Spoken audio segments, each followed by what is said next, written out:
This is the landing page that shows the community organizer what all the other users on the app are able to see.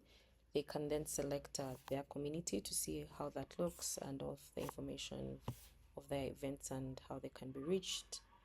They can then switch to their organizer mode to see the information that's relevant to them, scanning attendance. They're able to manage their communities. They're able to see how many followers they have. They can also just see the reviews that other people have written about their events.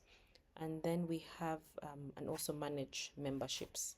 Then they're able to create events with AI, though this is still in beta.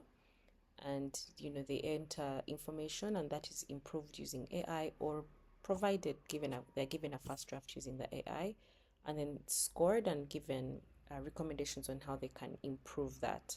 They can also access automated communications for all their events to their users through the WhatsApp channel.